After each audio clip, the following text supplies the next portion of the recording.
بسم الله الرحمن الرحيم. الحمد لله رب العالمين، نحمده ونستعينه ونستغفره ونعوذ بالله من شرور أنفسنا ومن سيئات أعمالنا.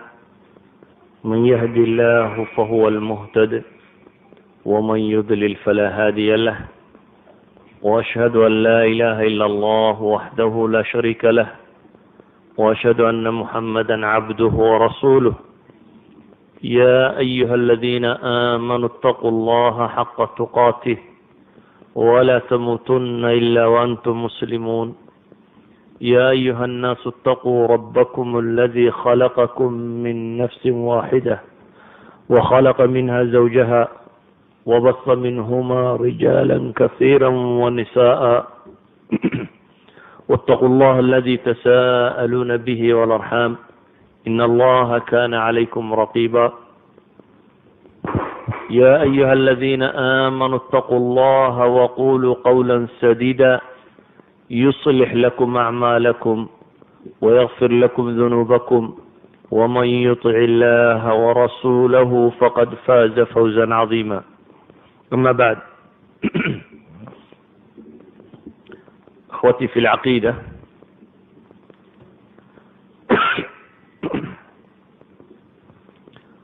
waxaan kalimaad kooban ka odhan doonaa xawla tarbiyati اlanfus aw taskiyati اlanfus. kelimatu tarbiya waa kobcin, barbaarin iyo hagaajin fi luga alcarabiya. kelimatu taskiyana waa ku macno dhadhowde. aلzakaa aw taskiya waa aطahaara والنماء والبركة. qur-aanka inta badan lafdu taskiya ayaa ku soo arooray. lugadan mucaasirka inta badanna dadku lafdu tarbiya ayuu adeegsadaa. nafta in la rabeeyo waa qadiyad aada u muhima oo aan odhan karno waxay ka mid tahay usuusha risaalada ilaahay uu soo diray, ama rususha waxyaabaha alle uu kusoo dejiyey subxaana wa tacaala ee usuulu risaala ah ayay ka mid yihiin. bale waxaan odhan karnaa afarta shay ee ilaahay uu ku tilmaamayay shaqadii nebiga inay uu qabto inay ka mid tahay mid ka mida masalada tani. inta ugu badan leh markaynu ka waramayno tarbiyati nufuus, qofka bini aadamkaahi wuxuu ka kooban yahay jasad ama qolof sare, ruux ku jirta, caqli, qalbi iyo naf bay sheegaan. si kale haddaanu tilmaamno qeyb muuqato iyo qeyb qarsoon buu qofka bini aadamka ka kooban yahay. qeybta muuqato dadku inta ugu badan leh waxay siiyaan ictinaa tiro badan leh. sidaa awgeed kama warami doono atarbiya aljasadiya ama sida jidhka loo kobciyo, waayo bini aadamku masalada waa ku mashquul. oo jasadka qofka bini aadamka ah hadduu gaajoodo isagaa cunada markiiba kula degdegaya, hadduu xanuunsado dhakhtar baad kula cararaysaa, hadduu dhaxmoodo markiiba maryo waaweyn baad ku huwinaysaa, waad dadaysaa, hadduu kululaado waad qaboojinaysaa. yacni qof kastaaba waxaad moodaa inuu tarbiyada jasadiga ama jidhka iyo sida loola dhaqmayo in ahmiyad weyn la siiyey, in badanna dadku uu ka wada shaqeeyo, bal in lagu dadaalayo yacni muuqaalkiisa sare siduu u qurux badan lahaa. qadiyadda ka muhiimsani laakiin waxa weeyaan nafta bini aadamka ayaa saa loo tarbiyeeyo. jasadka tarbiyadiisa iyo sida dadku u kala qurux badan yahay ama u kala xoog badan yahay ama u kala caafimaad badan yahay ilaahay dhawaanshiyihiisu kuma xidhna. walidalik buu nebigu salawaatu ullahi wasalaamu calayhi wuxuu tilmaamayay xadiiskii saxiixu muslimka ku yaalay, ina allaha laa yandur ila suwarikum walaa ila ajsaamikum. yani nebigu wuxuu lahaa salawaatu ullahi wasalaamu calayh, ilaahay ma eego muuqaalkiina inta aad qurux leegtahay ama inta aad xoog leegtahay ama inta aad caafimaad qabto lama eego, walaa ilaa ajsaamikum, iyo jidhkiina toona baa la leeyahy subxaana wa tacaala siduu nebigu sheegayo, walakin yandur ilaa quluubikum wa acmaalikum. wuxuu alla eega subxaana wa tacaala quluubtiina waxa ku jira caqiida ah ama iimaana ama diina ama caafimaada, iyo bukaanka ay quluubtaasi bugto ee shirki, nifaaq, gaalnimo, wixii la halmaala xaasidnimo iyo waxa laaliya waxa xumee macaasiya diintu ay sheegtay waxa ku jira. idan qalbigaaga waxa ku jira iyo camalka ka soo fulaya kaas baa maxallu nadarka. sawgeed baa Ilaahay subhanahu wa ta'ala wuxuu quraanka ku tilmaamay munaafiqiin jir xoog waa weyn leh. وإذا رأيتم تعجبك أجسامهم بإلهي هذا يكتو لمن منافقين إليك والرمي وحلي موقال كود السرائيو عاصمات قب كوديو حوق كوديو فعله هذا مركز دركتو وكو عجب قلني سابا إلهي سبحانه وتعالى وإن يقولوا تسمع لقولهم كأنهم خشب مسندة لكن أقواشو دي أعماشو دي أفعاشو دي هي معتقدات كودة أي نجاسة قوى صاحب. إذا الإسلام هو حكو وادا وآغاه ama waxa ictinaaga badan mudane ama waxa uu baahan inaynu in badan isku boorina ma aha tarbiyada jidhka aan kama waramayo inta uu qofku xoog leeyahay maaha. walidalik baa waxay culimadu tilmaamaan Cabdullah ibn Mas'ud oo yani saxaabada ninku ahaa la garanayo jidh ahaan bay yidhahdaan nin aad u tamariyan oo daciif buu ahaa maalin isagoo meel koraya dhudhumadiisa adimadiisa muuqday adimadiisa fiiqnidiisa bay saxaabada bar ku qosleen baa la yiraahdaa. markaas wuxuu ku lahaa ta'jabuna min diqati saqay ibn Mas'ud ma dhudhumnida saqay ibn Mas'ud ba ku qoslaysan buu ku yiri walladhi nafsu Muhammadin bi yadihi lahuma fil mizan 'inda Allah athqal min jabal Uhud. ilaha nafta Muhammad gacantiisa ku jirta ku dhaartay miisaanka qiyaamaha kuwa fiiqanaya arkaysan ayaa buurta jabal Uhud kaga culays badan Ilaahay miisaankiisa buu tilmaamay. yani nabigu salawaatullaahi wa salaamu alayhi wuxuu sheegaya adimada iska fiiqana arkaysan Ilaahay agtiisa wasniga iyo miisaanka ay ku leeyihiin jabal Uhud inuu ka culus yahay. sida ogeed waxaan leenahay meesha u baahan inaynu in badan tarbiyayno u baahan inaynu isweydiino u baahan inaynu eegno waa taskiyat al-anfus waa nafta in la taahir yeelo in nafta lagu rabeeyo cibaadada Ilaahay tawxiidkiisa dhaqanka suuban iyo wixii janno ku dhaweynaya in nafta laga koriyo laga weynaysiiyo waxa hoos u dhigaya waayo gaalnimadu iyo waxa ku xeeran nifaaq leh macaasi leh shahwaatu nafsi leh acmaasha qofka naarta qabadsiiso dhan marka la isku wada daro وأعمال آد الليدة أو قفك درجة بني آدم لما أنت هوس وقد اكتب ميل هوس جيسة ميل ونجح الله قيمة النقطة وأيوه حلو قلت المامي يدك أهل النار كي يمحل وضع الشدها ضدك أيه وقودها الناس والحجارة ضد ينجح ضوء الضب الليل. إذا بني آدم لما دي وكسر نعي مقام كي أحجار تشوجا يسقي ينجح الضب كالوضع هورينيا. إذا وحاول باهنين إن بدن كفكرنا وحويان قفك بني آدم كان سيدي الله ربين لها قف ولا مسلم وسيدو يسوك بعين لها سيدو إيمان كيسو كوري لها سيدي عقيدة دي سو كوري لها سيدي أخلاق دي سيدنا كيسو ونكسرو كوري لها. إلهي سبحانه وتعالى النعمة دي سوى حكم ده إن ندم بكركينا كصائر انت إنه النار لا إلهي ناصدري. ولذلك بوحى لغا أحد العلماء الزهاد محمد بن واصع nin la oran jiray oo salafkii hore kamida ragii cibaadada badan lagu tilmaamay jiray kamida ayaa waxa laga sheegaa wuxuu yiri law kana wuxuu ninkaasi leeyahay law kana lidunub raiha hadii dambigu iyo macaasidu ay ur yeelan lahayd buu yiri mastata'a ahadun an yujalisani cidna ma awoodeen buu leeyahay inuu ila fadhiisto ilaahay baa ina asturay waa min nicmati إلهي بقى عيبتين قرية إنا أسطري لكن وحكاه الرئيسان مالين عيبتا أسود بيفيد بدونت بل مركز دي مطابا أرطب بالعبنطة ولذلك حديث كي كور رميين نفط مركز لغبطية ماشا لغبطية وكن نبي كنت المامي صلوات الله وسلامه عليه قفكو مركو دينتو قف صالحة حدوها الروح دي سكربا الله قاضة dabeetana malaa'igta lala soo agmaraaba udugiisay ka yaabaana waxay dhahdaan ruuxdan tayyibka ahayd yaa leh ruuxu man hadhihi tayyiba way dhahdaan waa ruuxdan uduga fiican leh meesha la wado waa kuma baa la yidhaahdaa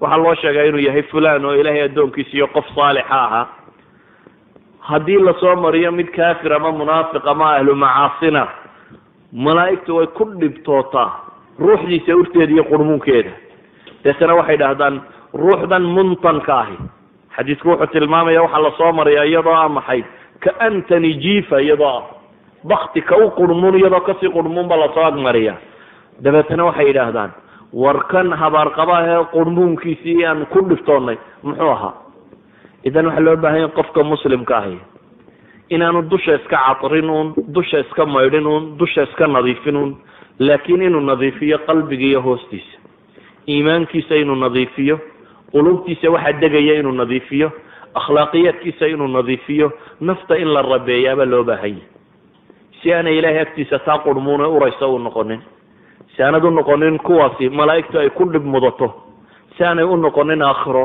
kuwaasi ceebtooda ay qarsoomi weydo si awgeed waxaan leenahay qur-aanka ilaahay wuxuu ku tilmaamaya kama arsalna fiikum rasuula minkum yatluu calaykum aayaatina wayuzakiikum wayucallimukum alkitaaba walxikma wayucallimukum ma lam takunuu taclamuun آية كلا إلهي وحلاه لقد من الله على المؤمنين إذ بعث فيهم رسولا من أنفسهم يتلو عليهم آياته ويزكيهم ويعلمهم الكتاب والحكمة وإن كانوا من قبل لفي ضلال مبين يعني آيات كاسوحة إلهي سبحانه وتعالى إنه قلت المامية هي آيات كلام بدنا لم يدى قرآن كتيرة هو الذي بعث في الأميين رسولا منهم يتلو عليهم آياته ويزكيهم ويعلمهم الكتاب والحكمة وإن كانوا من قبل لفي ضلال مبين أفر شيء با إلهي كتل المامية رسالة إلهي ونغم النيستي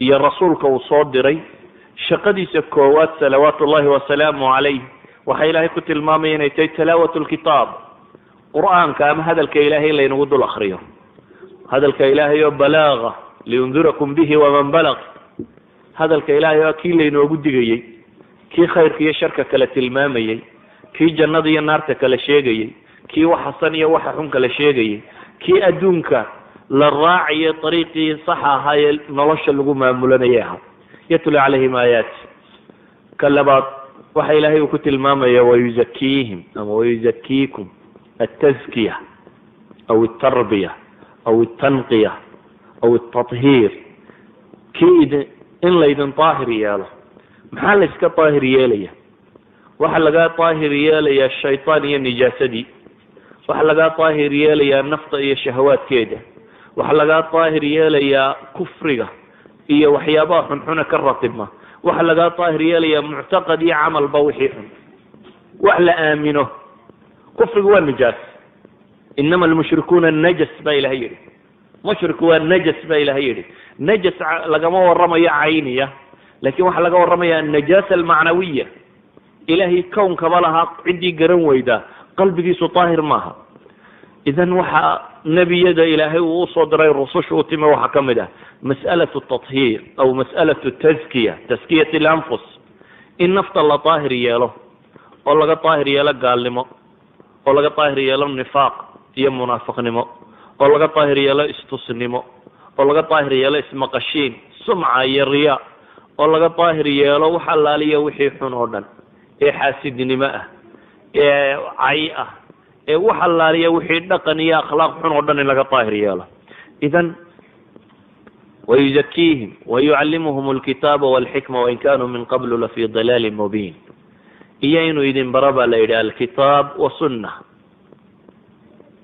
أفرطها الشيء بالنبي الله صدري تبليغ إنه سمايه أما تلاوة الكتاب ضدك إنه حجدك أوه إنه تسكيه إنه علم وكرديه وعلم الكتاب والسنة إنه ضدك برا سيدا وقيت بقى حتى النبي الله إبراهيم إلهي مركب بريا وحكد عيني محي ربنا وابعث فيهم رسولا منهم يتلو عليهم آياتك ويعلمهم الكتاب والحكمة ويزكيهم إنك أنت العزيز الحكيم إلهي مركو بريي نبي الله إبراهيم وحلا إلهي وحد كصو صارت عنا الشيء داسي رسول يجا كمده ويتلو عليهم آياتك آيات كاغا كو أخرية كتاب كبره سنة بره ويزكيهم إنك أنت العزيز الحكيم تزكية نفتو دا طاهر ياله إذن مجتمع رسوش وحا يتمي بوحا كمده dhaqanka xun iyo akhlaaqda xun oo ay ka mid tahay diin la-aanta oo ay ka mid tahay akhlaaq xumo dhammaanteed inay dadka ka daahir yeelaan. walidalik buu nebigu salawaatu ullahi wasalaamu caleyh xadiidkii bukhaari oo adab ilmufradka ku soo arooriyey, imaamu axmed iyo xaakimna ay soo aroorinayaan, xadiis saxiix ay culimmadu ku tilmaamayaan bimajmuuci turuqi. waxa uu nebigu leeyahy inamaa bucistu liutamima saalix alakhlaaq. inamaa bucist waxa la ii soo saarayba waxa weeyaan buu nebigu leeyahy salawaatu ullahi wasalaamu caleyh inaan dhammaystiro akhlaaqda keeda fiican. akhlaaqda laga warramaya waxa weyaan alkhuluq maca allah wa maca alkhalq dhammaanteed.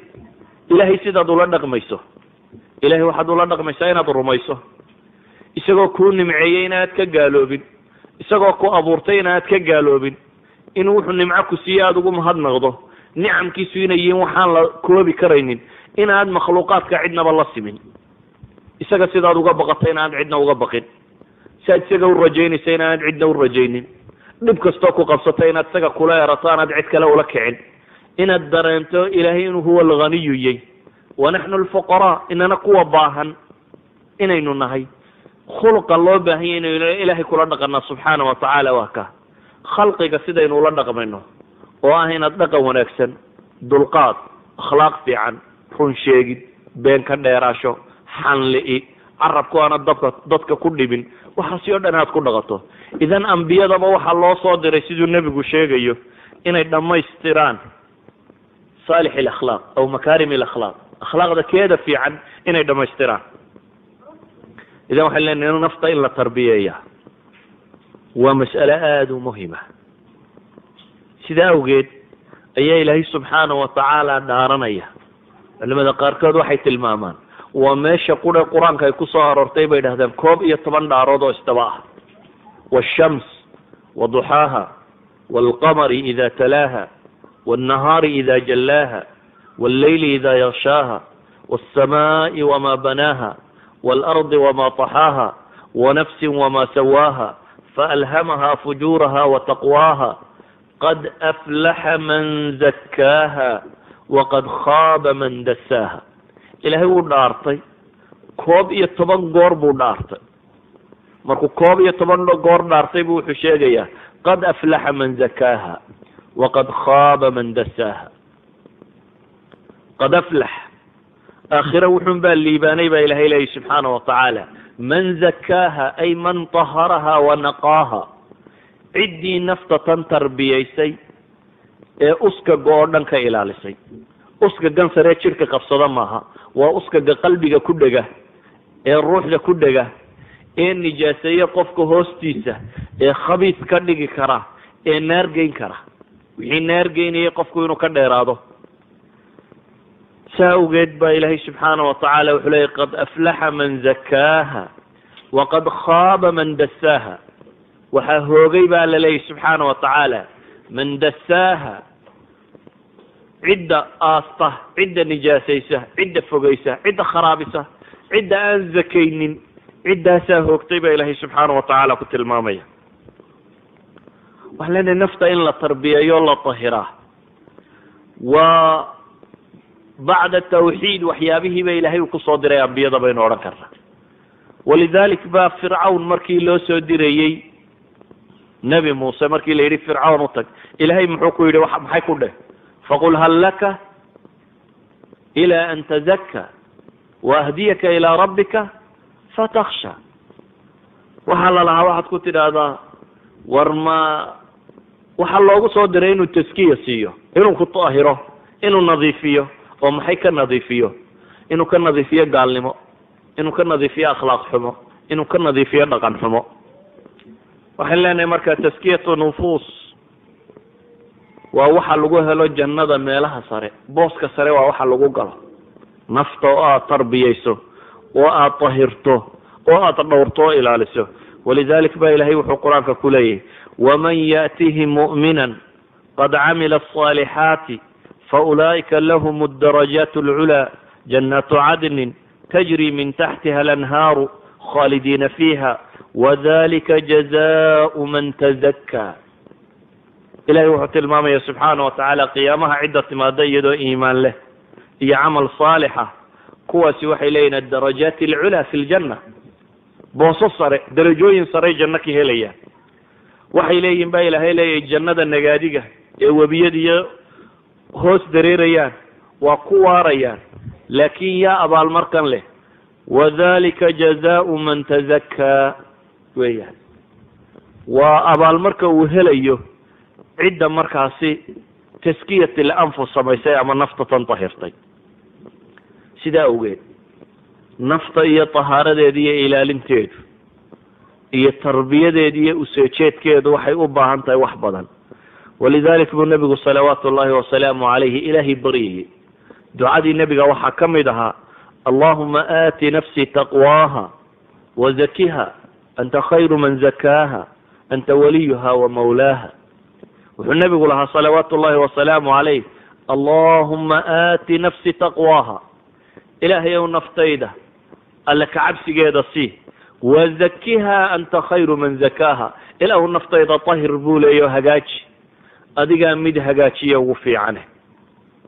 idan waa masaladaa keensanaysa culays waxay ka qabtay in ilaahay uu nebigu baryayey oo uu weydiisanayay in ilaahay subxaana watacaala naftiisa uu u rabeeyo, u kobciyo oo u hagaajiyo. bale qur-aanka ilaahay wuxuu ku tilmaamaya haddaan masaa'ilkaasi alla kuugu gargaarin inaad saaqidayso. si awgeed baa ilahay wuxuu leeyahy walawlaa fadlu اllahi calaykum waraxmatuh ma zakaa minkum min axadi abada walakina allaha yuzakii man yashaa.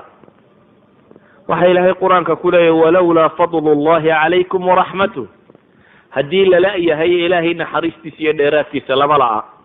oo waa kaa ilaahay waxyiga soo diray ee rususha soo diray ee haddii kuwaasi lala yahay ma zakaa minkum min axadin abada, qofba idinkama nadiif noqdeen baa ilahay leeyahy subxaana watacaala, cidiba idinkama hagaagteen.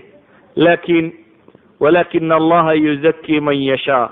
idan taskiyat ilanfus waa wasaaisha lagu helo waxaa ka mid ah inaad ilaahay barido subxaana watacaala. in badan in alla la baryo oo ad ilaahay u baryayso inuu nafta ku caafimaad yeelo.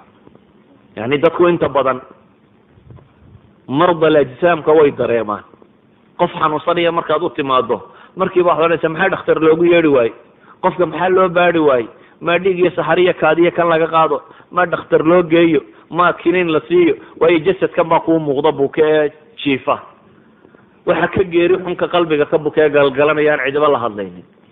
caqiida xumadu ay hayso, diin xumadu ay hayso, akhlaaq xumadu ay hayso, dhaqan xumadu ay hayso, ee cidda weysana la aan cidiba odhanaynin warkan maa dhakhtar la geeyo, war waa marda alquluubi maa loo geeyo cidda qalbiga daweysa, maa loo geeyo cidda caqiidada daweysa, maa loo geeyo cidda akhlaaqda daweysa. qofku dadnimadiisu waa dhaqankiisa iyo caqiidadiisa, maaha qoloftiisa sare wey. intuu qoloftan sare ka leegyahay kama aha dadnimadiisu, ee wuxuu dadnimadiisu ka tahay inta qalbigiisa iimaan ku jira. walidalik bu cumar bn alkhataab ayaa wuxuu lahaa abubakr sayiduna waactaqa sayidina buu lahaa. abubakr waa sayidkaygii bu i, sayidkaygii kalena wuu xoreeyey. wuxuu sheegayaa bilaal marka lagu xisaabtamo midabka iyo quruxda iyo xoogga iyo waxaa marka lagu xisaabtamo nin madow buu ahaa xabashiga. waail nimanka kale ay dad quraysh ka dhashay ahaayeen oo cadcad. haddana wuxuu leeyahay cumar bn alkhataab waa sayidkaygii xoreeyey. muxuu sayid ku noqday? wuxuu sayid ku noqday kuu nebigu lahaa salawaatu ullahi wasalaamu calayh. war bilaalow buu nebigu yidhi, kabahaaga sanqadhoodun baan jannada ka maqlayaaye maxaad samaysaa buu nebigu ku yidhi. bilaal bu wuxuu nebigu leeyahy sanqadha jaqafta kabahaaga ayaan jannada ka maqlaaye maxaad samaysaa buu ku yidhi. ilaahay rasuulkiisiyo waxba ma sameeyo buu leeyahy, waxaan anigu ku dadaala ma tahaaro la-aada buu yidhi. weysayga ma jabto, haddaan masquul galo ama meel galo ilaba ila waan soo weysaystaa, haddaan weysaystana kolleyba ilaahay baan u tukadaa. weyse bilaa salaadana ma sameeyo buu leeyahy. mar kasta aan weysaystabana waan tukadaa. waa xidhiidhku ilaahay la leeyiyo dhaqan wanaaggu ilaahay ula dhaqmayo ayuu ku gaadhay inuu nebi maxamed kabihiisa sanqadhiisa uu ka maqlo jannada gudaheeda. idan wuxuu sayid ku noqday waa tan, waa dhaqankan iyo akhlaaqdan wuxuu sayidka ku noqday, ee maaha timihiisii jariirta ahaa ee adkaa ama midabkiisii madoobaa ama xabashinimadiisii ma ahayn waxa uu rag kaga sarreeyey. wuxuu rag kaga sarreeyey muuqaalka may ahayne waxay ahayd wixii qalbigiisa ku jiray iimaan ku jiray. sida daraaddeed ayuu nebigu salawaatu ullahi wasalaamu calayh ducadiisu ahayd allahuma aati nafsi taqwaha wazakiha. ilaahu naftayda alla kacabsigeeda sii oo adigu ii tahiro ii hagaaji. bale ducooyinka nebiga waxaa ka mid ahaa inuu yidhaahdo allahuma janibnii munkaraati alakhlaaq walacmaal walahwaa waladwaa. waxaa ka mid ahaa ducadii nebiga inuu yidhaahdo allahuma axsanta khalqi faxasin khuluqi. yani nebigu salawaatu ullaahi wasalaamu calayhi wuxuu ilaahay ka baryey ilaahay oo dhaqanka kiisa xun, acmaasha kooda xun, naftu hawadeeda liidata iyo xanuunada ku dhaca qulubta iyo wixii lamid oo dhan ilah waxaasoo dhan iga foge. ilah sidaad muuqaalkaygaba u fiicnaysiisay bini aadam iga dhigtay qalbigayga iyo akhlaaqdaydana u fiicnaysi. idan waxaan leenahay taskiyat alanfus, qofka oo nafta tahira. طهارة نشيغنا ونفط خير كلغو تربية.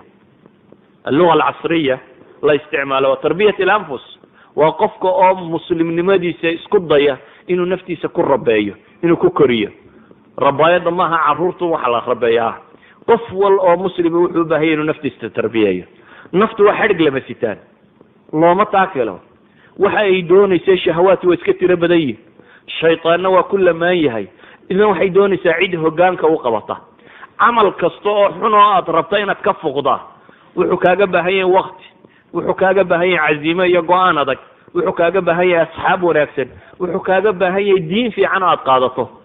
wanaag kasta oo aad rabto inaad ku dhaqantaa naftu waxay u baahan tahay in la layliyo. awrka goorma la rartaa? qaali yaroo buub oo kaynta iska baraya dee lama rarto. awrka inta lasoo qabto ayaa la layliyaa oo muddaan haama la saarin ee hoggaan qura la baraa oo kaynta la wadaa la ereriyaa oo kolba geyd lagu xidhaa oo sanqadh badan la maqashiiyaa oo ood iyo wax lagu raraa aakhirka haama lagu raraa beri dambe hayin noqdaa iyo gurgurshaa. yani awrku maalinta koowaadba ma soo baxo hayin ama gurgurshaa ama wax la iska rarta ma noqdo ee muddaa la layliyaa. nafta bini aadamka waxay u baahan tahay in la layliyo. maalinta hore salaatuleilka way kaa diidaysaa. dadka ha xaman inta ugu taageli maysid adigoo dhinaca xanta kaga jiro baad sarkaysaa un heblaayo markay sheekada ku bilowdo adoo aadna ka jawaabay un baad arkaysaa. waxaasoo dhan nafta waa iska wadaysaa. laakiin waxay u baahan tahay in hogaaninta lagu xidho la wado oo la layliyo oo la wado ilaa marka dambe dunuubta ay usoo urto oo xumuhu qofku uu la xumaado oo iimaanku uu dhadhan la yeesho. sidaa awgeed buu nabigu salawaatu ullaahi wasalaamu calayhi wuxuu ku tilmaamayay iimaanka macaankiisa cidda hesha waxaa ka mid a buu yihi halaathun man facalahuna faqad daaqa طacma aliimaan buu nabigu yihi salawaatu ullahi wasalaamu calayh. saddex ninka dhadhamiya, saddex ninka sameeya iimaanka dhadhankiisii macaana wuu dhadhamiyay. iimaanku dhadhan macaan buu leeyahy. ilaahay oo lagu xidhnaadaa dhadhan macaan bay leedahay. walidalik ba axad culamaai salaf waxaa laga sheegaa wuxuu ihi 20 sanadoodna naftaan qasbayay inay salaatuleilka u kacdo, 20kii dambena waan macaansanayay buu leeyahy. dhadhankeedii baan gaadhay. intii hore waan qasbayay buu leeyahy oo hoggaan baan ku hayiyey inaan layliyo, laakiin markii dambe waxaan gaadhay buu leeyahay in aan macaansado ilaahay la xidhiidhkiisa subxaanahu watacaala.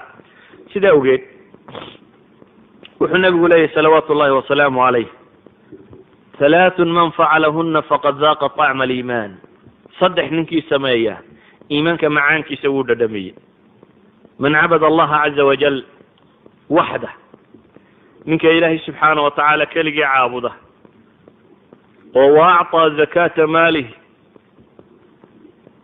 طayiba biha nafsuhu fi kuli caam, oo bixiya zakadii xoolihiisa isagoo naftiisu ay raalli ka tahay oo rabo inuu zakaysto kuwii la yidhi zakayse ee fiicnaa bixiya. wazakaa nafsahu buu nabigu yidhi oo naftiisana daahir yeela. saddexdaa ninka isku darsada aliimaanu billah oo ilaahay keligii inaad caabudo, inaad maalka bixiso oo dadkii ilaahay ku yidhi sii siisid, iyo nafta inaad daahir yeesho. saddexdaa ninka isku daraa buu nabigu leeyahy kaasi wuxuu dhadhamiyey maxay? wuxuu dhadhamiyey buu nabigu leeyahy طacm aliimaan, iimaanka macaankiisa. nin baa wuxuu ku yidhi wamaa taskiyatu nafs, oo iimaanka macaankiisu waa maxay baa lagu yidhi ilahay rasuulkiisiiyo. wuxuu nabigu ku yidhi salawaatu ullahi wasalaamu calayh an taclam ana allaha caza wajal an yaclam ana allaha caza wajala macahu xaytu kaan. waa inuu qofku ogaado maxay? inuu ilaahay maciisayey meel kasta uu joogaba. qadiyat almuraaqaba buu ku sharxay nabigu. taskiyat alanfus marka kan wuxuu ku macneeyey inay tahay maxay? inuu qofku ilaahay ilaaliyo wax kastoo uu qabanayo inuu yidhaahdo ilaahay talow muxuu ka odhanaya, ma xalaal ba ma xaaraan ba, ma dan baa ku sugan ma ajar baa ku sugan, ma khayr baad ka helaysaa mise shar baad ka helaysaa. qofku intaanu wax qabanin inuu waxa kan arko, inuu ilaahay subxaana watacaala inuu taalacanayo arko. waxaa laga yaaba qofka bini aadamka dunuubta markuu samaynayo inuu isdhaa hala dhuumo meelaan dadku kaa arkaynin xumaha ku samee. laakiin qofka ilaahay si dhaba qalbigiisu iimaanku uu galay wuxuu rumaysay inaan meel lagu dhuntaa jirinba, adduunkuba inuu makshuuf iyo qaawan yahay. waayo ilaahay baa ku arkaya, mar haddii ilaahay ku arkayana kabtaa ma yeelana, yaad wax ka qarinba. mar haddii ilaahay uu ku arkayo subxaana watacaala meelaad ku dhuumato iyo meel lagu qarsoomaatoona ma jirto. sidaa ogeed waxaynu leenahay ikhwatii fi lcaqiida, mas'alada in nafta la tarbiyeeya waa masalo qof yar iyo qof weyn dadku uu wada baahan yahay. waxaynu leenahay waa masalo u baahan naftaada intaad tarbiyeysay waxay ku xidhan tahay intaad alla ka cabsigaagu batay. sidaa ogeed baa ilaahay qur-aanka wuxuu ku leeyahy falaa tuzakuu anfusakum huwa aclamu biman ittaqa. waxba aniga haysu ka ammaanina baa ilahay leeyahy subxaana watacaala, anaa og ka alla ka cabsada baa la leeyahy subxaana watacaala. cidda taskiyatu nafsi xaqiiqiya samaysay anaa og baa la leeyahy subxaana watacaala. ilahay qur-aanka wuxuu inoogu tilmaamaya wasayujanabuha alatqa aladi yu'tii maalahu yatazakkaa. naarta kuwii laga fogeynaya waxaa kamida maxay? ahlu taqwa. ilahay qur-aanka wuxuu inoogu tilmaamaya wasayujanabuha alatqa aladi yu'tii maalahu yatazakkaa. naarta kuwii laga fogeynaya waxaa kamida maxay? ahlu taqwa. ahlu taqwana waa kuwii maalkooda bixinaya iyagoo rabay inay isdaahir yeelaan, isagoo raba qofku bukliga iyo shaxnimada, dhabcaalnimada iyo masuugnimada inuu naftiisa ka daahir yeelo. yani nafta bini aadamka ahi abuur ahaan bay dhabcaal u tahay, abuur ahaan bay nafta bini aadamka u jeceshay inay iyadu wax yeelato, cidna inaanay wax ka siinayn. alananiya, keligaa inaad wax yeelato wuxoo dhamin. laakiin waxaad u baahan tahay waa wax lagaa raba inaad nafta ka tarbiyeyso, waa iyadaa lagugu itixaaba. walidalika inaad barto, ilahay baa qur-aanka muxuu ku leeyahy wauxdirat ilanfusu shux. nafta bakhaylnimada waa lagu soo ururiyey ba la yidhi gebigeedba. laakin maxaa kale ilahay yidhi waman yuuqa shuxa nafsihi faulaa'ika hum lmuflixuun. ninka awoode ee ilaahay qofka laga ilaaliyo bakhaylnimada naftiisu, waayo naftaadu iyay ku bakhaylaysaa, aday kugu bakhaylaysaa. waxnaad ururinaysa waad ka dhiban un adigu ma lihid, inan iyo inankii uhadhatoona danka ma lihid. adigu maxaad leedahay? waxaad leedahay waxa aakhira kaaga sii horeeya, waxa aad daarta aakhira ku dhisataad leedahay. daaraha dunida waxaad ku dhistay waxba kuma lihid. waxaad ku leedahay maxay? daartaada aakhira waxaad ku dhisatay. cidda aad ku bakhaylaysaa waa isla adigii. waman yabkal fa inamaa yabkal calaa nafsihi. ninka bakhaylaya wuxuu ku bakhaylaya waa maxay? waa naftaadii. idan waxaa loo baahan yahay nafta in la tarbiyeeyo. ilahay markaasuu leey wasayujanabuha alatqa aladi yu'tii maalahu yatazakkaa. naartaasi waxaa alla ka fogeynaya kuwa ilaahay ka cabsada oo ah kuwa maalkooda u bixinaya si ay isu daahir yeelaan. waxaan leenahay alla ka cabsiga iyo tarbiyatu nafsigu waa isku xidhan yihin. qofkii alla ka cabsaday, alla ka cabsigiisu batay, ayaa qofkii naftiisa rabeeyey ee si wanaagsan u galay. waana kaasi uu nebigu salawaatu ullahi wasalaamu calayhi ilahay uu ka bariyey. walidalik baa culamadu waxay yidhaahdaan taqwada iyo taskiyada la tilmaamayaaba waxa weeyaan qofkoo wixii xaaraanana ka dheeraada, wixii ma'muuraat ee la farayna la yimaado oo sameeya. waxaan leenahay waxaynu u baahanay markaas inaynu dadaallo. iimaanku ama muctaqadka shay inaad caqiidaysataa wuxuu ku xidhan yahay inaad daliilkiisa garatid. daliilkuna ama ha noqdo daliil xisiyo la arkayo. masalan cadceedda inaad rumaysato inay cadceedi jirto miyaad u baahantay? mar haddaad maalin mar aragtay waa bes, wantaha alamr. waa daliil baad haysataa ishaada ah in cadceeddu wax muuqda ay tahay, waad rumaysa. laakiin waxaa la yidhahdaa akhlaaqiyaadku iyo dhaqanku iyo kobcinta naftu waxay u baahan yihiin istimraariya iyo mumaarasa. waxa la yidhahda waxay u baahan yihiin joogtayn. maanta marka lagu wacdiyo waad sacnaananaysaa. caawa markaad gurigii tagto waxaad leedahay waxaad u baahan tahay inaad naftan geed ku xidho ilaahay ka baqatid. aroorta si waaga dambe markuu beriyo wixiiba midhba kama xasuusinid marka waaga dambe beriyo. walidalik baa soomaalidu waxay idhaahdaan wacdi iyo weydba habeen baa lagu seexdaa bay idhahdeen iyagoo uga jeedan waa markaa hore lagu sheegayo uni wax dambe oo kasii dambeeya ma jiraan. maxay naftu u baahan tahay markaas? waxay u baahan tahay in hoggaanka loo hayo oo la kobciyo, waxay u baahan tahay in la barbaariyo, waxay u baahan tahay in la ilaaliyo oo lagu ilaaliyo dhaqanka fiican, oo lagu ilaaliyo akhlaaqda wanaagsan, oo lagu ilaaliyo tawxiidka.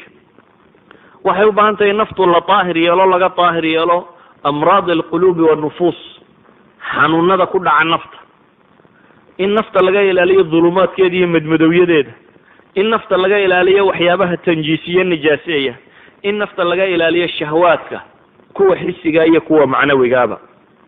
waxay u baahan tahay naftu in laga daahiro markaasi gaalnimo, shirki, riyaa, nifaaq. waxay u baahan tahay in laga daahir yeelo naftu magacdoon iyo maamustoon. naftu xub lburuuz, inaad muuqato bini aadamku iska jecel yihi, walow wacdina ku muuqo in waa hebel hebel lagu yidhaahdo aada soo baxdo, naftu waa iska jeceshahay, laakiin soo bixistu khayr ma leh. waxa khayr le qofku inuu mutawaadic yahay oo ilaahay ku xidhan yahay baa khayr leh. idan nafta bini aadamka ay shaytaanku hadduu kaa celin kari waayo khayrka, wuxuu isku dayayaa khayrka inuu ku derdersiiyo, adigoo khayrkii samaynaya haddana khayr bilaa ajara inuu kaa noqdo, adigoo camalkiiba samaynaya inuu camalkaaga ka dhigo mid ikhlaas beelay ama mid magac iyo maamuus aad ku raadinaysay oo aan ilaahay agtiisa waxba aanad kaga helaynin. way nabigu salawaatu ullahi wasalaamu calayh aakhiro kuwa naarta loogu horshido maxaa ka mid ahaa? waxaa ka mid ahaa buu nebigu yihi ku wax bixin badnaa, waxaa ka mid ahaa buu nebigu yihi ku qur-aan akhris badnaa, waxaa ka mid ah buu nebigu yihi maxay ku jihaad dagaal badnaayo geesi ahayo jihaad ku dhintay. saddexdaba naartaa lagu shidaa buu nebigu yihi. sababta markii nebiga la weydiiyeyna wuxuu tilmaamayay ka koowaad ilaahay baa wuxuu yidhaahdaa qur-aankii aan ku baray maxaad ku samaysay? ilah habeen iyo maalinba waa anigii akrinayay buu yidhaha. waxa alla uu ku yidhaahdaa waxaad tilahayd alla yidhahda hebel waa nin qur-aan akhrisbado, dayntiina waa ti dadka ku yidhaahdeen. magacun baad ku doonaysa iyo maamuus iyo hebel nin ka tajwiid fiican ama ka qur-aan fiican ama heblaayo say qur-aanka u qaybsan tahay, jaa-isad kasta iyadaa qaadata, intaa un baad ka rabtay. dayntiina lagu yidhi buu ayuu alla ku yidhahda subxaana watacaala aniga agtayda waxba kuma yaalin. kii adduunka badnaa baa la yidhahdaa maxaa waxa uu yidhaahdaa ilaah waanigii bixiyey wixii aada nimcay siisay. waxaa lagu yidhahdaa waxaad u bixinaysay waxay ahayduun in la yidhahdo ninkaa hebel waa deeqsi, hebel gacantiisu waa nin faxala oo gacantiisu kala baxsan tahay. dayntiina lagu yidhi baa la yidhaha ilaah agtiisa waxba kuma lihid. kii kale jihaadka ku dhintay waxaa la yidhaha waxaad u diriraysay un in la yidhahdo ninkaa hebel waa geesi xaggu kaa xiga lagaga soo dhici maayo. dayntiina lagu yidhi baa la yidhahdaa. idan xataa shaytaan hadduu kaa waayo inuu cibaadada kaa joojiyo, wuxuu isku dayayaa markaad samayseen inuu ku derdersiiyo, ku dhinac marsiiyo, oo wixii ammaanta ahaa ee ilaahay agtiisa wax lagaga helaya waxaan ahayn inuu waxaagii ka dhigo. idan waxaynu u baahanay nafta inaynu ilaalino, inaad naftu way salkay taagaysaa iyo madaxeed hoos u celiso, ilaahay mutawaadic, ilaahay aada u dhul dhigto, walaalada aanay ka santaagin aada hoos u celiso, magac iyo maamuustoona aanay doonin aada u diido. naftu xuduudi nafs alanaaniya, anaadu way tiro badan tahaye inaad anaa oo dhan ka joojiso, wax allaale iyo waxa ay naftu rabto ee ay kugu qasbayso o dhan inaad u diidid. taasi waxay fudaydinaysaa marka in nafta la ilaaliya oo la tarbiyeeya. axad alculamaa kamid a raggii zuhaada ahaan jiray cabdillahi ibnu muxayrib baa la odhan jiraa la yidhi. waxa la yidhi wuxuu soo galay suuq oo dabeetana meesha laga garanaya wax kama iibsan jirin ba la yidhi, meel dad aan garanayn bu wax ka gadan jiray. markuu wax ka gatay nin oo isbaayaceen oo inta ga siiya waa kaayo la kala gata u ka dhaqaaqay, ayay qaar yidhahdeen war minaad garanay ninkaad wax ka iibinaysay? markaasa la yidhi uu yidhi may maan garanay. war waa cabdillahi ba la yidhi, sheekh cabdillahi waa ninkii aad wax ka iibinaysay, cabdillahi ibnu muxayrib. buu yidhi sheekh maxaad suu kay sheegi weyday buu ku yidhi. wuxuu ugu jawaabay inama nashtari biamwaalina walaa nashtari bidiinina. war markaan wax gadanaya bu yihi xoolahaygaan dee wax ku gataaye diintayda wax kumaan gadanaynin. waa sheekh hebel in wax laygaga dhimo umaan socon buu leeyay, waxaan rabay markaan wax la gadanayn inaan xoolahaygu wax ku gatee diintayda ilaahay baan wax kaga doonayaa buu leeyay, inaan khalqiga wax kaga soo qaato kaga soo xogsado baan rabay. idan dadkii saalixiinta xataa waxay iska ilaaliyeen bimujarad xuduud nafs, waa hebel inuu wax ku helo ayuu iska ilaalinayay si aanay uga xumaanin ajarku ilaahay subxaana watacaala agtiisa ku leeyahy. idan naftu waxa ay doonaysaa way tiro badantay, meesha ay ku socotaana waa mahlaka, waa dhul khatara. waxaa loo baahan yahay naftan hoggaanka loo xejiyo inaad xaasidnimada ka ilaaliso oo bakhaylnimada ka ilaalisid oo isla weynida ka ilaalisid oo inay naftaadu ku cajab geliso aad ka ilaalisid oo adduun jacaylka aad ka dhowrtid oo hawo jacaylka aad ka dhowrtid hawo jacayl wanaha nafsa can ilhawa ilahay wuxuu tilmaamayay qoladii jannada gelaysay maxaa la yidhi faama man khaafa maqaama rabbi wanaha nafsa can ilhawa maxaa ilahay tilmaamay faina aljannata hiya alma'wa janna haddaad doonayso waxay ku xidhan tahay wanaha nafsa can ilhawa waxay doontaba inaad diiddo albusari gabaygiisii muxuu ku sheegayay wakhaalif الnafsa wالshayطaana wacsihima war naf iyo shayطaan weligaa caasi buu lahaa oo hadday isku kaadayaan buu yihi wain huma maxadaaka nusxa fatahimi xataa hadday shayطaan iyo naf isku kaadayaan inay kuu naseexeeyaan naseexadooda xataa ka shaki buu yidhi waxa ku sugan un meel khatarun bay ku wadaane idan waxaa habboon in nafta aad ka xakamayso waxay doonto oo dhan waxay doonto o dhan inaanay kaa helin waxay doonto o dhan hadday kaa hesho jabtay waxay doonto o dhan ba hadday kaa hesho waxaan kusoo koobayaa leeyahay nafta waxay u baahantahay in la rabeeyo lagu rabeeyo tawxiidka ilaahay iyo ilaahay subxaana watacaala asmaa ilahi alxusnaa inaad dhadhansato tawxiidka ku rubayntiisa maxaa kamid ah waxaa kamid ah inaad rumaysato ilahay inuu keliyihi waxaa kamid ah inaad rumaysato ilahay gacantiisa inay wax waliba ku jiraan haddaad rumaysato ilahay gacantiisa inay wax waliba ku jiraan waxaad u baahataba isagumaad weydiinaysa maanta haddaad rumaysan tahay haddaad lacag weydo waxa laga yaaba in markiiba maskaxdaada uu kusoo dhaco kii aa isku reerka ahayd in hebel xoogaaga haystay aad qabatid markiiba maskaxdaada kaasa kusoo degdegaya lakin waxay ahayd qofka muslimkaa dhabtaa markiiba in ilaahay kusoo degdego war maad ilaahay barididoo 2 goor sujuudid waxba waayimay siday kusoo degdegi lahayd qofku wuxuu u baahan yahay inuu garto ilaahay inuu qani yahay haddii dhibi kugu dhacdo inaad sabirto inaad ilaahay makhluuqaadkiisa uga ashtakoonin waxaa laga yaabaa dadku marka dhibi qabsataba inuu bilaabo dayro iyo calaacal iyo war waxay qabsaday maogta iyo dhibta igu dhacday iyo balaayadana haleeshay iyo waxana soo gaadh yaad ka ashtakoonaysaa ilaahay naxariista badnaana waad ka ashtakoonaysaa makhluuqaan waxba haysana waad u ashtakoonaysaa waad ku akriyaysa muxuu ilaahay kaaga tari karaa kanaad waxu sheegaysa idan wuxuu u baahan yahay iimaanku qofku inuu xoogoobo oo aad tidhahdo inamaa ashkuu basii wa xuznii ila allah aada u ashtakooto ilaahay subxaana watacaala marka dhibi ku qabsato aad isweydiiso xaggee wax ka xumaadeen waxaa laga sheegay raggii hore selafka ahaa faraska uu fuushan yahay hadduu la turunturooday waxay odhan jireen talow xaggee maanta dembigaad samaysay lagaaga yimi yacni markiiba wuxuu arrinta ku celinaya ilaaha gacantiisa ay wax waliba ku jiraan maxaad xumaysa hadday wax kaa xun yihiin wax walba yaa haya dee ilaahay baa haya midaan waxba haysan maxaad ka dooni marka xagga alle uka haddaad xanuunsanayso isaga fooda dhulka udhig oo habeen iyo maalinba bari oo albaabkiisa garaac isaga aad ka helaysa haddaad aqoon rabto isaga weydiiso isagaad ka helaysa haddaad caafimaad rabto ilaahay weydiiso isagaad ka helaysa idan nafta waa inaad ku rabaysaa inay atacalluq maca allah inay ilaahay ku xidhnaato waa inaad ku rabaysaa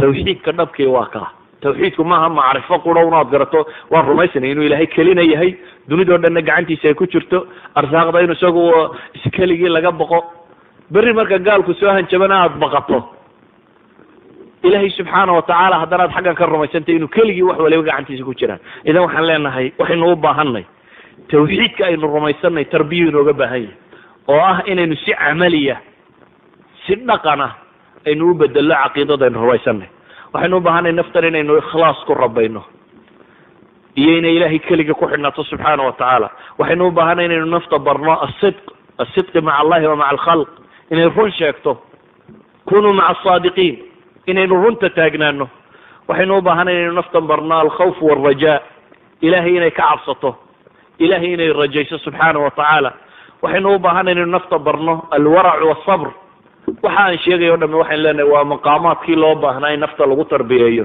si ay mid walba u gaadho waxaynu u baahannahay marka waxan maxaa keena dariiq kaloo la maraa ma jire waxa keena adigoo isku daya nusuustii shareecadii soo degtay inaad fuliso. waxa keena adigoo salaada si fiican u tukada oo salaada waqtigeeda ilaaliya oo aad u dhowra oo tahaaro fiican ku tukada oo khushuuc ku tukada tilmaamaya inay salaadu tahay tanha can alfaxshaa'i walmunkar. ina salaata yani ilahay waxa uu tilmaamaya salaadu inay tahay ta nahyida maxay alfaxshaa walmunkar, qofka xumaha iyo munkaraadka o dhan salaada ka reebta. waayo salaadu markuu qofku istaago wuxuu rumaysay inuu ilahay hortaagan yahay, ilahay inuu la hadlayo subxaana watacaala, isaga inaad ammaanayso leedahay alxamdu lilahi rabi alcaalamiin alraxmaan alraxiim maliki yawm iddiin, inaad alle la hadlayso subxaana watacaala. waxay leenahay zakadaa barta, inaad wax zakayso, wax sadaqadaysato, wax la baxdo, wax caawiso. waxaan leenahay waxaa nafta tahiro oo kobciya inaad xaj tagto, falaa rafata walaa fusuqa walaa jidaala fi lxaji, inaad ku dhaqanto. waxaan leenahay waxaa nafta tarbiyeeya wixii layna faray oo aynu si camaliya u gedino, wixii layna faray oo aynu ka dhigno dhaqan camaliya oo diin ah oo si dhaba inooga soo fulo aynu ka dhigno. waxaan leenahay waxaynu u baahan nahay tarbiya tiro badan oo asalku ah mujaahada. والذين جاهدوا فينا لنهدينهم سبلنا. إلهي وحلي كوا حقيقة أددالة وجهاتمة أن الطريق وكهن يا بي إلهي سبحانه وتعالى. إذا نفت بن آدم كي هو يكرته وحكر يبن لنا عقيدة في عن وحكر يبن لنا أعماش الصالحة وحسي في عنه كريبن لنا إن الله قنطم حي مجتمع يبي أفيعا دد وناكسنين الله النولات.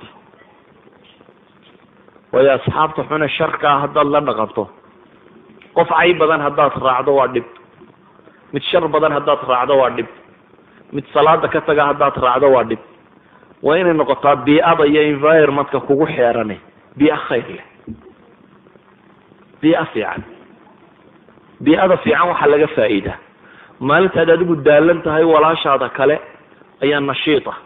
qofka bini aadamkii mar kastaba ma firfircoona, mar badanoo naftu ay caajista ama daasho baa jirta, laakiin walaasha ayaa firfircoonay markay kula joogto iyada gacanta ku qabanaysa, hore kuu qaadaysa. maalinta iyadu daashanaada gacanta qabanaya.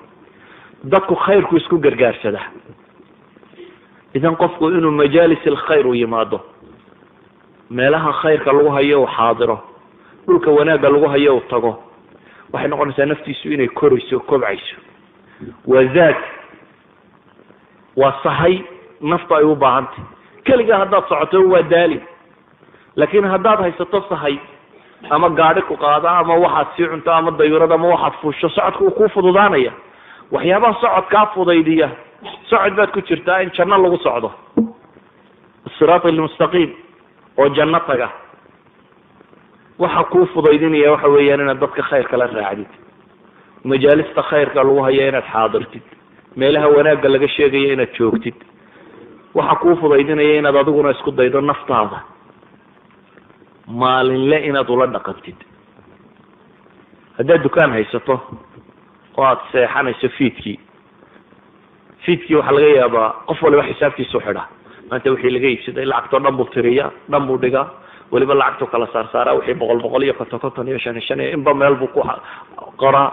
wuxuu qoraa wixii dayn maanta uu bixiyey iyo dadkii uu lacagta ku yeeshay oo dhan, wixii uu lacag soo galay oo dhan. si fiican buu uxisaabtamaa. habeenkii wuxuu seexdaa markuu xisaabta xidho, isagoo garanaya wuxuu faa'iiday, wuxuu khasaaray, waxa dayn uga maqan, waxaasi oo dhan. waxa aad xisaabinaysa oo dhan waa ra'samaalkii dunawiga ahaa. bal ka waran ra'samaalkaagii dhammeeyay cimriga ahaana, nolosha gebigeedaba waxaad ku leedahay waa sanadahan yar aad jirto ee 60 50 40 70 waa intaa ra'samaalkaad haysataa. hantida aad rogrogaysa waa 70 sanadood ama waa 60 sanadood ama waa 50 sanadood. kontonkii sano waa inaad ku xisaabsanaadaan. markaad caawa seexanaysa waa inaad tidhahdaa war 24 saacadood oo sanado yar ayaan haystay baa tagay, 24 maxaan qabtay waa inaad isweydiisaa. maanta maxaan qabtay? 5 salaadood waan tukaday, intii kale xagee ku baxday? maxaa ii kordhay? aakhiradaydii maxaan dhisay? maxaan dambi iga dhacay? haddaad si fiican u xisaabtanto habeen walba markaad seexanayso waxaad garan lahayd aroorta dambe waxaad ku kaakacayso iyo meeshaad u kacayso. waayo cimrigu waa wax yar. naf iyo shaytaan ma ku odhanaya waa wakti badan baa ku hadhay iska noolow. waa maalmo. qofka iminka 5 jirka maraya ka 6 jirka maraya labaduba nolosha way la yartay. way gebigeeda maalmo ah. maalmahaasi waxay u baahan inaad si wanaagsan ugu xisaabtantid. wixii ka tagay waxa ku hadhay inaad isweydiiso warta caawa hadday baxdaba soo noqon weydo maxaa tala ah. ilaan ilaahay baa quraanka wuxuu ku leeyahay nafto markay jiifsato waan qabanaaba ilaahay yidhi. dabeetana waxaa la yidhi tii waktigeed wax u hadhayna waa la soo daayaa tii kalena waa la hayaa. inay adiga talahaynayo tahay iyo inay tala soo daynayo tahay ma kala ogtid. ha iskaga talagelin inaad aroorta soo kici doonto. in badan baa intay seexataan aroortii dib u soo toosin. wax waliba way dhici karaan. sidaadaad isaga baktii kartaa, sidaadaa gurigu kugu dumi karaa, sidaadaa xabad seeraaro meelaha ka soo dhacday kugu dhici kartaa, sidaadaa danab dusha kaga dhici karaa gurigiina, sidaaday wax waliba waa dumi karaan, sidaadaad isaga dhiman kartaa. idan waxaa inaad ku xisaabtantaa warta caawa hadday dhammaato taadi maxaa kaa horeeya. qofku hadduu muraaqaba samaynayo oo wax kasta uu samaynayo uu ilaahay ka dhex arkayo subxaana watacaala, hadduu xisaabtamayo oo noloshiisao dhan xisaabinayo, hadduu dadaalayo uu leeyahay arday markaasi aad wax dhiganayso sanad walba waxaad is leedahay shahaada soo qaatay. shahaado yar aad sheegaysaa waa maxay? waxaad ku xisaabtamaysaa waxay 4 sano soo dhameey, 5 sano soo dhameey, 12 sano soo dhameey, 4 jaamacadan soo dhameey. waxaad xisaabinaysaa wixii aad dhamaysay. qofka muslimka waa inuu ku xisaabtamo war naftan intaad korisay. sanadkii hore 5 salaadood unbay tukan jirtay, imika halkay maraysaa? ma ku dartay sunankii oo dhan? sanadkii hore sunanka rawaatibta iyabay ka adkayd iyo salaadaha imika tahajudkii ma raacisay sanadka dambe? waa inaad xisaabtantaa. waa inaad isweydiisaa war ramadaan tan soo socota maxaan kordhin doonaa talow? maxaan ku kordhiyaa nafta? waa in shahaadada kuu kordhaa. aad aakhira ilaahay la hortagtid oo tidhaha ilahu inta baan adiga dartaa u soo sameeyey. shahaadadii iskuulka waa inaan laga fekerin iyo kalaaskan kasoo gudubta kalaaska kale aad gelaysaa keebuye. waa inaad ka fekertaa aakhirana sanadaasi tagta sanada dambe waxaad biirinayso. idan waxaan leenahay tarbiyatu nafs. 2 shay haddaa ka adkaataan naftiinu way kobcaysaa. kow aqoon ahaan inaad korodhid oo isku daydid waxa ilaahay kaa doonayo dhan inaad fahamtid oo garatid. 2 dhaqan ahaan inaad korodhid oo isku daydid shalaydaada iyo maantaadu inaan isku mid kuu noqonin. shalay halkii aad joogtay inaad ku tala gasho maanta inaad ka ruqaansato, hore uga sikatid, hore uga dheeraysid oo aanad halkii shalay joogin. hadduu qofka muslimkii sidaa uu fakerayo oo horumarka uu ku fakerayo uu guulaysanayo, naftuna way tahaaroobeysa. naftu acmaasha qaarkood inay aqbasho way u kala jajabantahay. waxaa laga yaabaa dabcigaagu masalan dabci ahaan in ilaahay ku abuuray qof degan oo aan cadho badnayn. markuu nebigu ku yihi laa taqdab ha cadhoonin, waxaa laga yaaba adiga inaanay dhib badanba kugu keenin, waayo dabci ahaan baad deganayd oo qof waayeelo iska deganaad ahayd. saa daraaddeed markaad xadiiskiina sii fahamto waxaa laga yaaba inaad sii raasuktid oo aad qof aada u degan noqotid. laakiin haddaad marka hore qof sharaarad kulul ahayd oo cadho badan, taa nafteedana waa la tarbiyeyn karaa, waa la kobcin karaa. haddaad marto maxay wasaaisha lagu kobcinayo wuxun bay la mid tahay. nafta noocaasi waxay kuula mid tahay waa maradii uskagu kaaga dhacay. maradu marka uskagu yeelato, midna marka biyaha lagu ridaba uskaga yar uu ka hadhaa, midna inaad saabuun mariso mooyaane uskagu kama go-ayo, midna saabuuntuna ma jarta bleach baad u baahantahay inaad kusii darto daawo kale iyo wax mariso. mid maca bleachta waxaa laga yaabaa un heer yar iyo un waxuun inay kusii hadhaan maradaas si aanay weligeed ka go-in. naftu waa nooc oo kale.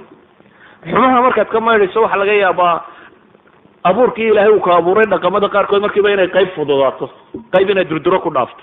masalan qof iska hurdo fudud baa tahayba, haddaad tidhaha salaatuleyl tuko, waxaa laga yaabaa 3 habeen markaad kacdo naftaadu sidii saacadun inay iskalaba qabsatoon oo markay saacaddu 3 habeennimo maraysa ama 4 maraysa iyadoo cidina ku toosin inaad iska kacdo. laakiin dadku ma sinna, barq baa iska hurdo weyn oo aan hurdada ka kicin in la jiijiido mooyaane. wuxuu u baahan yahay kaasi inuu nafta tarbiyeeyo oo uu dadaalo. oo dadaalkeeda maxaa ka mid ah? kow inaad goor hore seexiso. haddaad isku og tahay hurdo weyni asaad tidhaahdo waan soo jeedaya ilaa 12 habeennimo, dee haddaa ku talagalay inaad salaad subax tukan. laakiin haddaad ku tala gashay intaad isku ogtay hurdaweyni asaad rabto inaanay salaadaa subax ku dhaafin dee waa inaad fiidka sii seexataa waa inaad 8 markaad cisho tukato 9 gogolata ayaad ka jiifsata si kastaad u hurdaweyntay haddaad 9 seexato waad ka kacaysaa 4 ama 4 marka waad soo toos karaysaa waayo in qof bini aadam seexdo oo ku filaato 7 saacadood aad soo hurday 7 markaad hurdayna naf kastoo hurdab weyni haddii la kiciyo way kacaysaa idan waxaan leenahay naftaada rabaynteedu dadku kuma sinna masaa'ilka qaarkood markiiba way kuu fududaanayaan qaarna way kugu cuslaanayaan oo saaxiibadaada kale qaar kala u fudud qaar kala ku culus idan wuxuu dadku u baahan yahay inuu isgargaarsado oo ka hurdada fudud le ka hurdada adag loo caawinaya kan dabeecadda kulul le kan dabeecadda qabow loo caawinaya naf walbana waa la rabayn karaa naf naar un la rabo inay gashaa ma jirto naf walba naar waa laga badbaadin karaa haddii ay yeelato maxay asaasiyaadkii loo baahnaa oo iimaankeedii qaadato akhlaaqdeedii qaadato dhaqankeedii samayso waxaan leeyahay markaa naftu waxay u baahan tahay mujaahada tarbiyada camalka la yidhaahdo wuxuu waxa kale kaga dhib badan yahay waxa weeyaan waa wax joogtayn u baahan iyo ilaalin waa waxaan maalin qura inta la fahmo un ku dhammaanin ee u baahan in la hayo oo la wado ilaa iyo inta uu ka gaadhayo halkii loo baahnaa sida awgeed waxaan leenahay waynu wada kori karnaa qof aan kori karini ma jiro qof aan khayr shaqayn karini ma jiro waxaad kaloo ogsoonaataa khayrka dadku uma sinna dhanka aada ogtay inay naftaadu ku fiican tahayne ka horta isaga waa inaad sii badisaa si aad dadka ugaga dheerayso yani dadka ilaahay qofba meel buu khayrka u geliyey saasaa ilaahay khayrka u tiro badiyey qof baa dagaal ku fiican iyo jihaad iyo kaasoo ilaahay kaa meeshaasi u geliyey mid baa cilmi iyo wax dhigis ku fiican oo ilaahay kan xaggaasi u geliyey abwaab ulkhayr way tiro badan tahay albaabaad ka gashay ma waayeysi qof baa ku fiican inuu dadka caawiyo oo kabuka soo booqdo oo ka liito taageero oo cilmi badanba ma leh laakiin xooggiisa alla u barakeeyey dadka inuu caawiyo masaakiinta inuu wax taro mid baa ilaahay u barakeeyey maxay aqoontiisa iyo cilmigiisa oo inuu kaa wax garanayo alifka u dhigo oo kii garanayo u saxo ka qur-aanka baranayo uu sii sheego ilahay dhankaasu ka geliyay subxaana watacaala mid baa ilaahay gacantiisa u fudaydiyo hanti haysto qof walba muslim oo baahan ba wax siin karaya idan weligaa khayrka naftaadu meel ay ku dheerayn kartaa jirta horta halka ayaan lagaaga dheerayn halka aad isku ogtay inaad u jilicsan tahayna isku day inaad nafta tarbiyayso oo kobciso si aanay u soo gaadho halka ugu hooseysa kelmadaydu markaa waxay ku kooban tahay nafta bini aadamka ahi waa in la rabeeyo tarbiyadeeduna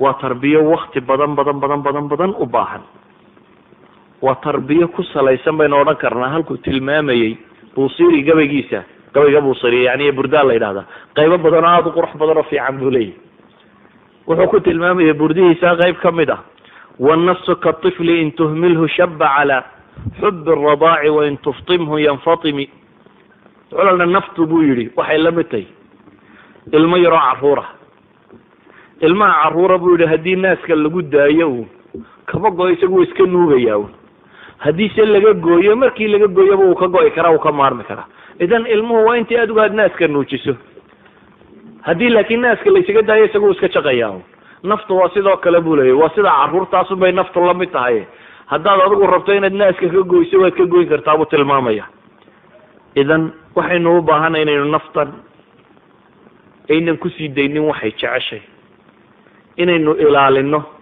oo sidaa korkiina u ilaalisaan waxaa laga yaaba inaan qofkiina lagala dardaarmin korkiisa suu ilaalinayo qof waliba inuu yaqaano uskaga saa laysaga maydho saa loo dhayo nafta xino iyo cusburba saa loo mariyo saa loo ilaaliyo waxaasoo dhan qof waliba inuu yaqaanaa baa laga yaabaa laakiin waxaasoo dhami waa jidhkiisa iyo jasadkiiba ku saabsan yihi ee meesha cusbur iyo saliid iyo xinaba u baahani waa quluubta u baahan in la nadiifiyo la maydho oo uskaga rasmiga ah laga maydho waa qalbiga iyo nafta kuwa u baahan kuwa maydhistooda aan ku dadaalo wallahu aclam wabillahi tawfiiq assalaamu calaykum waraxmat ullahi wabarakaatu sheekh mustafa bal waxaad nooga warantaa lacagtan deynta ah ee hay-aduhu bixiyaan sida caadiga ah taasi oo yaalaaba dumarka loo qaybiyo oo la amaahiyo iyo kelima waaxidun baa lay war xor ilaahay laydin siiyaa ma jirto waxar ilaahay laydin siiyaa ma jirto ducafada in la caawiyo masaakiintu nacam waa min addiin inkastoo tani aanay caawimo ahayno 12% renta baa dul saaran bangiyada duniduna ma qaadaan 12% boqolkiiba 12 riba ah yani islaanta inta 450 loo dhibay leedahay 500 waxay la mid tahay boqolkiiba 12 riba bangiga caadiga haddaad wax ka daysato boqolkiiba 12 riba ma saaro idan waa xoogsi kaloo meesha ku jira uun kasoo xoogsi tegay laakiin si kastaba ha noqotay de waxaan shareeca ku banaanayn weeyaan dumarka waxaan leeyahay dee waa hooyada iyo walaasha iyo taanqabuun bay la mid yihiin ilaahay laga cabsado xaqiina wuxuu ku jira idinkoo diintiina raaca raggana waxaan leeyahay xaq wuxuu ku jira iyadoo diinta la raaco mujtamac oo dhame markaasi cidna cid dulmi mayso wallahu aclam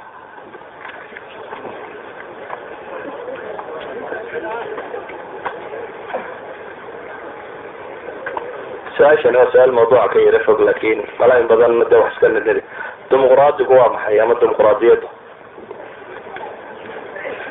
الديمقراطية وحسك ولا كلام يسامحون مالينيا وقاب نولات كم إذا قاب نولات ولا بني آدم قوة أقماع إيمان تدري كل نولي وقاب شيء يهون أصل كيسوية هاي وحلا إذا هذا صحية قلد مجره وحلا إذا هذا حق إيه باطل مجره وحجره وحلا إذا مجورتي ماينورتي يعني waxa weeye in kay leedin baray dadku xorriyada ra'yi waa la siiyay xorriyada kada waa la siiyay waa jirta laakiin anna balwjigeeda labaad sharxo wajiga labaad wuxuu yahay xaq iyo baatil ma jiro sax iyo qalad ma jiro laakiin waxa jira majority